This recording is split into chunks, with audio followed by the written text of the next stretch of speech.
Hello, hello, Heal Squad. Welcome back. Hope you're having a great day wherever you are in this beautiful world. It's going to be a great day because we have a great show lined up for you guys. And we're going to learn so much. And when you know better, you get better. You know that. And we're doing it together. But we're going to start with our quote of the day. Lighthouses don't go running all over an island looking for boats to save. They just stand there shining. And that is from Lamott, who you will be hearing from today on this All-Star episode. But first, friends, Macy's has been a long time supporter of our show. They continue to support us, and we're so grateful. And thank you guys, because you have made us so successful for them. And so they are helping us keep the lights on even longer. So thank you for using our links. I have all my favorite things on Macy's.com/Heal Squad. Put a lot of the baby stuff I've been using that's been helpful. So if you have a new baby or if you have someone in your life you want to buy something for, I put my favorites on there as well as all the fashion and home stuff. And so check it out when you have a chance. If you buy anything using that link, we get credit for it. So thank you for doing that as well. Little side note, Athena's doing great. FYI, we're having the time of our lives with her. She is, oh my gosh, she's getting so big. Nat, it's so funny, actually. I was looking at pictures when she first came home. She was like a little teeny burrito. Now her legs are dangling off of us when we're holding her, and I'm just like dying. Anyway, we are obsessed with her, but I'm also obsessed with today's episode, and I'm really glad to hear that you guys are loving our All-Star episodes because we're really loving them as well. So today on Heal Squad All-Stars, we discover how harnessing vulnerability can carve paths of resilience, growth, and empowerment. We embark on a journey of self-discovery with three incredible guests who have embraced vulnerability as a catalyst for change. First up, Vishen Lakhiani, the visionary behind Mind Valley. Next is Lamott, a best-selling author whose words have touched hearts worldwide. And last but not least, Lewis House, the acclaimed host of The School of Greatness. Let's uncover the transformative power of vulnerability together and pave the way for a future filled with resilience, authenticity, and limitless possibilities, friends. I think that when you're focused on a healing or something like that, you can, be more patient with an hour-long meditation because you're really focused on doing something that's going to take a little bit more effort. But I think most people, 15 minutes is already hard. 15 minutes is hard, but here's what you got to know about it.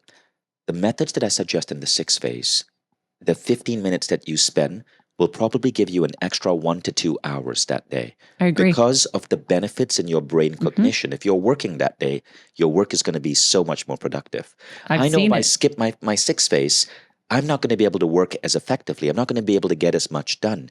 This optimizes yourself. Just like you need to take your car for a tune-up, this tunes up your being. And so you do your best work. And that happens in phase 4, 5, and 6. That's what happened to me after I started meditating. I was like, I have so much more free time. Right. Because you're not moving in a fog and you're not moving in confusion. You're not overwhelmed. You're clear. So everything happens faster and easier. And I was like, I'm getting up at the same time.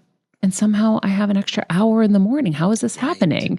So I know that that's possible and that happens. So phase 3. So phase 3 is unfuckwithability. Nice. And what that means is that you're at peace and centered in terms of who you are. Another word for this quality is equanimity. Okay, I love that word. Equanimity is to be peaceful within a storm. Equanimity is the quality that monks possess. And unfuckwithability means that criticism, people who are negative towards you, people who have hurt you in the past, you are done with that. You've forgiven them. You no longer carry the weight of that trauma. So it's a very useful way for removing trauma that you may be carrying with you. But it also means that you love yourself and you're secure in yourself enough that you don't have that neediness where you need constant recognition. You need someone to constantly appreciate you. And that's really healthy in relationships because neediness disappears. So how do you become unfuckwithable? Through the practice of forgiveness. Now, this was studied at Dave Asprey's 40 Years of Zen. and also studied at Dr. Jim Hart's Biocybernaut Institute. Both of these institutes measure the brainwave states of monks and then repattern those brainwave states in um, a meditator's brain. It's an expensive protocol. It's using advanced biofeedback therapies. It cost around 15 grand at both institutes, and I've done some great work there. But what they found is that if you want to replicate the brainwave states of a monk, and for brainwave geeks out there, this means left-right brain coherence and high alpha amplitude, the number one way is forgiveness. Okay, forgiveness. Now, I remember when I was at the Biocybernaut Institute, this was the story they told me. There was a woman, let's just call her Alice, right? And actually not Alice, let's just say there was a woman, and she was showing incredible improvements in her brainwave state. And so the neuroscientist asked her, what are you doing? And she goes, I don't know. I'm just forgiving that asshole. And all she was doing in the chamber was forgiving her husband for cheating on her. But the act of forgiveness was causing her brainwaves to go through this incredible evolution more and more and more towards the ideal brainwave state of monks who spent decades in meditation. Forgiveness is that magic pill. And studies are now showing that forgiveness does so many other things. It improves your sports ability. It actually improves vertical jump and increases endurance. What? It's crazy, right? University of Israel, forgiveness increases endurance. I think it was Utrecht University, forgiveness improves your vertical jump. I literally had a Olympian basketball player reach out to me to say, how can I master forgiveness? After I shared that study, it helps you sleep better. It improves nervousness. It helps resolve nervousness, anxiety. It improves your relationship with everyone around you. But it also seems to transcend space and time and cause the person you're forgiving to go through an awakening or healing. So let me tell you a crazy story. Crazy story that happened to me. So I was at one of these institutes with Dave Asprey. Dave Asprey, if you don't know him, he's the founder of the biohacking movement. Brilliant man. He studies everything that has the potential to heal and transform human beings. So I was there with these this group of really high level people. Obviously, it's an expensive protocol, 15,000 for 5 days. So high net worth individuals, and we were having breakfast in the morning at a nearby inn before we went to the institute for a 5-hour-long meditation session. So this was around day 3, and this guy comes running down the stairs. Let's just call him Daniel.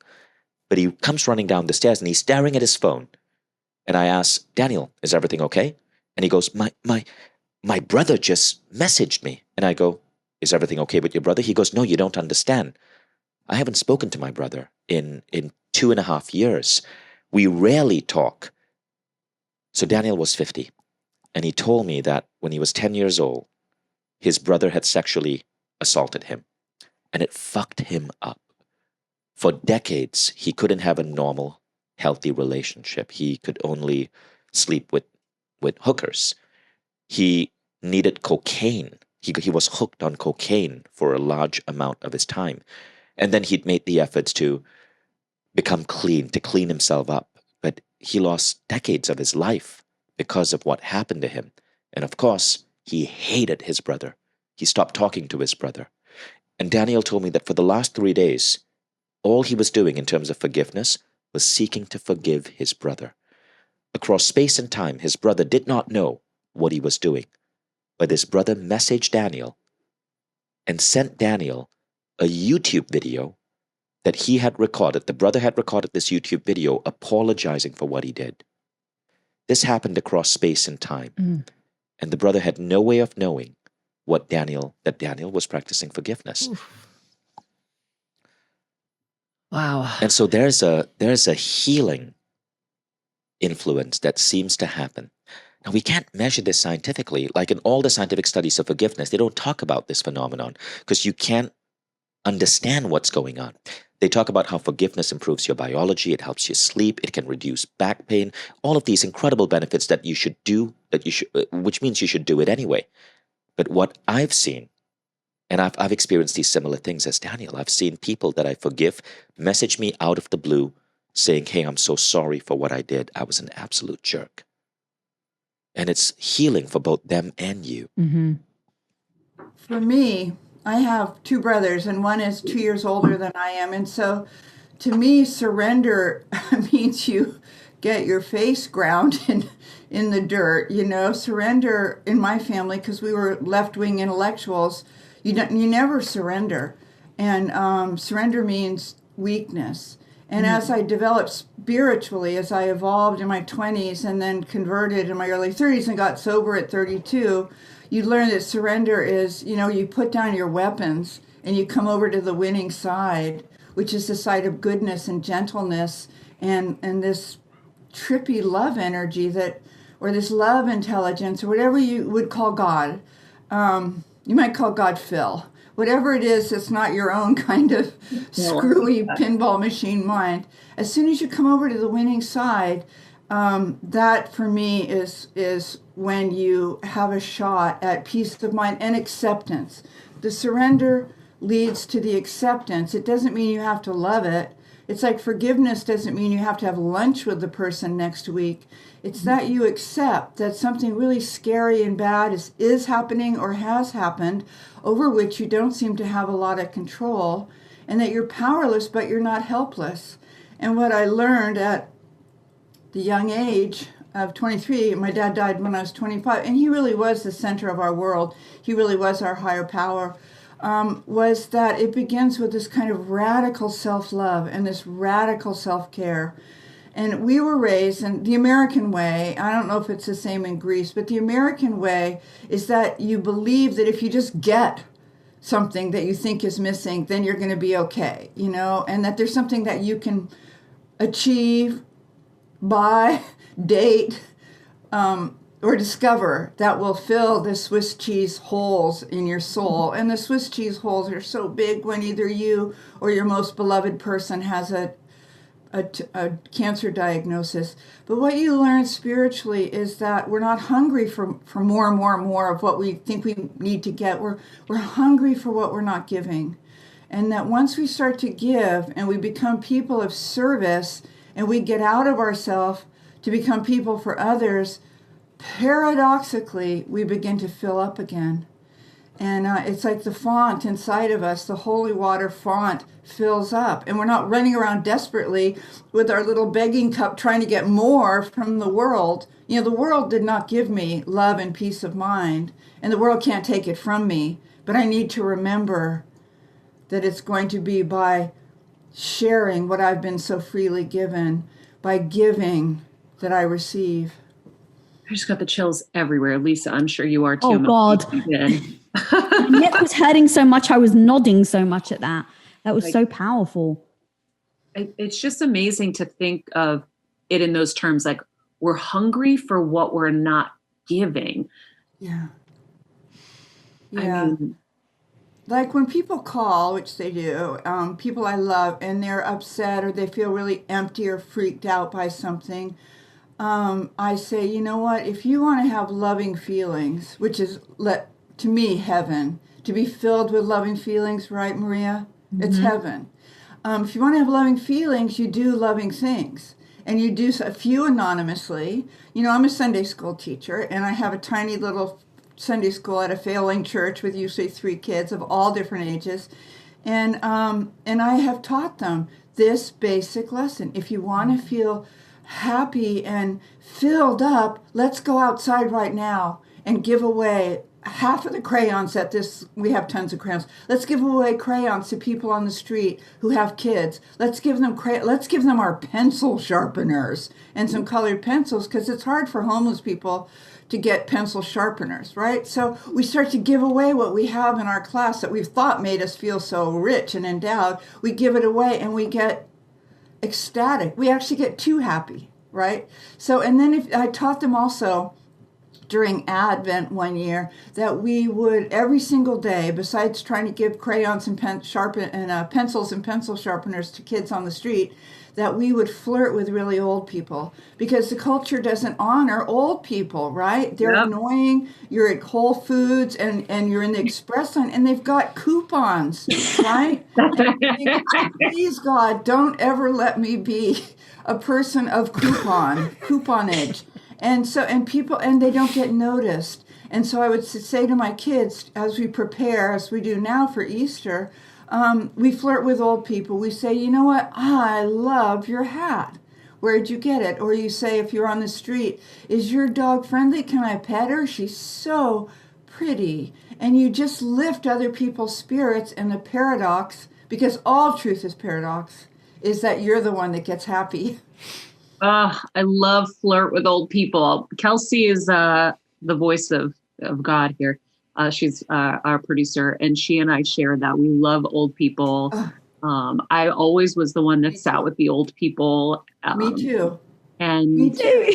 Me too. So I like the concept that you're bringing to us to make us more aware of something we can do in a kind of grander way, right? Like flirt with old people. I think it's so great. I think of all the people. I went to the bank yesterday, and there was like the janitors, and I have such a tight connection because we grew up janitors. So I always make sure I stop and acknowledge and say hello to them. And they're usually like a little confused. And, but I'm going to now really focus on flirting with old people. I usually will say hello, but now I'm going to take it a step further. I love that.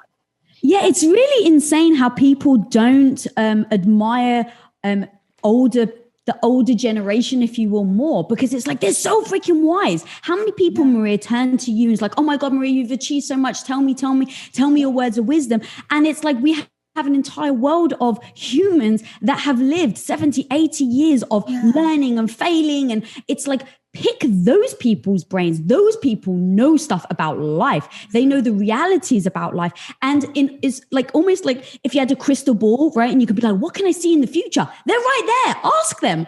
It's if we just lean into it. And that flirt with old people, I'm with you, Maria. Like it's grabs your heart. Yeah. And also another thing in Dusk, Night, Dawn that I wanted to kind of focus, not with you all necessarily, I mean, always I do, but as a theme of this book was that if you don't feel hope, you feel kind of a shaky hope, let's say, that things have usually worked out and maybe they will again, who knows. But that if you bring the hope to other people, then you're all of a sudden in a sort of gravity field of hope or a force field of hope. So that if you're the one that brings the hope, there's hope. Recalling all the different memories of your past that caused you a blockage or to feel stuck, all happening like 10 years of therapy in 5 days. And it blew me away. Wow. It blew me away. Where did So you do I did this? this here in LA like 10 years ago. And there's different workshops all around the world and different centers that do these types of workshops. But this was the gateway for me starting to say, oh, okay, I didn't know what it meant to be vulnerable. I was false confidence, false ego, acted like I knew it at all, and I had to win and be competitive all the time. That was kind of my default. That's where I felt like I got my value and protection as a man. And I didn't understand the idea of vulnerability. That wasn't something I could do growing up. I couldn't show emotion or cry or say, hey, I feel kind of off. Otherwise, I'd be called some name. So you just had to be, tough or act like you had it all put together. Well, because you were getting so bullied. Yeah. How could you ever have a moment of vulnerability? Yeah. And I didn't have any friends growing up. So it was just kind of like, okay, whatever I can do to fit in. And so 10 years ago, I started being vulnerable for the first time. And I realized how powerful it actually was and how healing being vulnerable and being able to express and talk about these things. It took me about 1.5 years talking about sexual abuse. Just because back then I never saw a man that looked like me talk about being sexually abused. Like it wasn't on TV 10 years ago, like your favorite athlete being like, this happened to me when I was a kid and here's how I've processed it. I just didn't see it. I didn't see it growing up. I didn't see it, when I was in my 20s. Maybe it was out there, but I just didn't see it ever. And I think now we're seeing more and more people talk about these things, which is great. So I think it allows for other people to say, oh, you're not wrong and bad. My whole life, I just thought I was wrong and bad. And I was trying to cover that up. And so this workshop allowed me to talk about it and release it in certain ways and kind of go back and experience things and forgive myself and all this different stuff. So it kind of opened the gateway for me to be vulnerable. Now I still have lots of things to work on and still get to continue to grow. But that was the gateway that opened up for me. I've been to, you've done every workshop and healing method there is as well. I went to India 5 years after that and studied meditation for a few weeks in India. I've done Wim Hof training, which is more like the physical athlete, ice training, meditation, releasing. Do you still do the breath? I still do the breath. Yeah. I was in the ice tub this morning. Yeah. Yeah. It's amazing. Mine's getting set up. Get it. It's amazing. It's so healing. And I like that as an athlete. It's like, okay, let me do something physical. Yeah. Because I truly believe the body does keep the score, like the book says. And all these emotions were stored in my body. And there was essentially a psychological wound that I had yet to mend that just kept open, where that anytime someone poked it or said something that I didn't like, it was like it hurt. It hurt me emotionally, spiritually, and physically. My body was in pain when I felt taken advantage of or abused. And that was just an interpretation. People weren't necessarily doing that. I just felt they were. So it was all about me learning to heal those psychological and emotional and spiritual wounds and physical wounds that were where I was being abused. But I'd never addressed it. I just tried to run away from it and try to mask it. And so that opened the gateway for me to explore more therapies, talk therapy, meditation, and learn from all these healers over the last 10 years to continue to heal myself. But 2 years ago is when I met I was getting out of a different relationship, and I met a therapist, and I was just like, I don't know why I keep repeating these patterns in relationships. I'd been in, 4 or 5 relationships over the last 15 years, and they all ended the same way, similar ways. And why was I attracting a certain type of person? Not that they're bad and wrong. It's just, it wasn't aligned with me. And so what was it about me, not about these other people I was with, but about me that was causing me to repeat this pattern? And I just said, I'm sick and tired of repeating this. I'm either going to be single the rest of my life, or I'm going to heal this thing and figure it out. And I said, I will do whatever you tell me. I will show up every week. I'll do whatever you tell me. I'll go all in emotionally, psychologically, spiritually. I'm just sick and tired of this. Who did you say this to? My therapist and coach. A talk therapist? Yeah. And she's been doing this work for about 30 years. And so I just said, okay, whatever you tell me, I'll do it. And I did it. I mean, I was doing 6, 7, 8 hour sessions on Saturdays with her. I was just like, you want me to recall my inner child? You want me to have a photo of my 5-year-old on my phone and have conversations with him? You want me to do this, call people, write letters, whatever, burn things? I'll do whatever you tell me to do. Yeah. And well, you're an athlete, so I know you give me something, I'll be like, I'll do it. You're coachable. So Exactly. I had a friend of mine. He was an audio technician at Extra. His name is Defari. He's like, you know what I love about you? He's like, you're so coachable. Right. I'm like, I'll do whatever it takes to get better. And so I fully identify with that. And I think at that time I was 38, and I just was sick and tired of having pain in my chest. And I go, okay, I feel like I've figured other stuff out. I can be healthy physically. I've got money, I've got whatever, an audience. I've got the things I'm doing that I love, but why do I have this suffering inside? There's got to be solutions. And meditation would help, but it didn't it would help when I would do it, and it would help for a little bit afterwards, but then I'd always fall back into this pattern of feeling this suffering. And so it was helpful, but it wasn't getting me to the root of healing. And it wasn't until I just did this intense psychological work that I finally was able to heal. I did a beautiful ceremony that helped me, where I was in a meditative state alone. And I imagined my 5-year-old self right after he'd been sexually abused. Now, I'd done a lot of the sexual abuse healing already, but I just imagined how confused he was, how sad he was, how uncertain he was, how ashamed he was, how just clueless about why am I even here in this world when this just happened to me? All these thoughts as a 5-year-old undeveloped brain. And I had a spiritual conversation with the little Lewis inside of me, in front of me. And I sat there and just spoke to myself and said, how does this make you feel? What's going on? How's your body feel? Do you feel loved? What do you need right now? And I just listened to him. Could you audibly hear him talk back? Yeah. And I was like, it's in this kind of like this spiritual meditative state. And I just created this scenario. And I just said, what do you need? And I recalled the little boy inside of me. And I just said, this is what I'm feeling. And I never got to say those things to anyone because I didn't tell my parents, I didn't tell friends, none of that stuff. So I just hid it and ran from it. And so I got to, as an adult in the room, speak to my younger versions of self and create. And then I hugged him, spiritually. I brought him into my chest and into my heart. And I just felt love and I connected him to where I'm at today.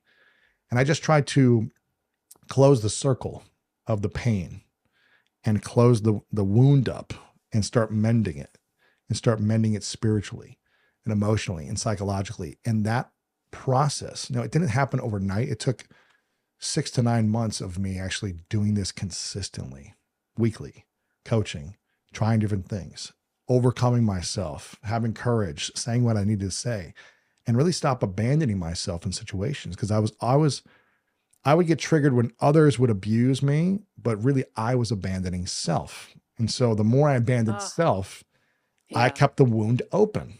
And so I had to learn to stop. Because you don't have boundaries. I didn't create boundaries with anyone. I said yes to everyone. I said, whatever you need, how can I help you? I'll help you all day long. And then, when they would do something that was hurtful, I was like, man, that sucks. And I would still try to help them more. It was just, I'm here to give and let me do whatever you need. And so I've really had to learn how to stop people pleasing, everyone, specifically in intimate relationships. Mm-hmm. I was better in business relationships, but intimacy was really challenging for me. And I had to learn to just say, no, it's not worth being in a relationship with anyone if I'm abandoning myself. If they don't accept me for who I am, then we shouldn't be in a relationship. If I have to keep changing who I am for them to like me or love me or accept me, it's not an aligned, harmonic relationship, So that's been a journey for me these last 2 years. Wow. And really saying 100% what I think and feel, no matter what the consequence. That's tough. Obviously having discernment and navigating it, consciously, but just being like, no, this is the truth and it might hurt you and you might not like it. And when I was dating Martha, she asked me a bunch of intimate questions, right, about the past. And I said, are you sure you want the truth? Because everyone that I've been with before could not handle me sharing the truth about whatever, previous relationships or stuff like that, right? And I go, are you sure? And she goes, yes. I go, I don't think you're going to be able to handle it because no one has before. They always react or they get emotional, they cry. And then I would give in and be like, okay, well, what can I do? And so I just made a commitment to myself. I go, I'm going to just speak the truth no matter what. This podcast and all related content published or distributed by or on behalf of Maria Menounos or mariamenounos.com is for informational purposes only and may include information that is general in nature and that is not specific to you. Any information or opinions expressed or contained herein are not intended to serve as or replace medical advice, nor to diagnose, prescribe, or treat any disease, condition, illness, or injury, and you should consult the healthcare professional of your choice regarding all matters concerning your health, including before beginning any exercise, weight loss, or healthcare program. If you have or suspect you may have a healthcare emergency, please contact a qualified healthcare professional for treatment. Any information or opinions provided by a guest expert or host featured within website or on company's podcast are their own, not those of Maria Menounos or the company.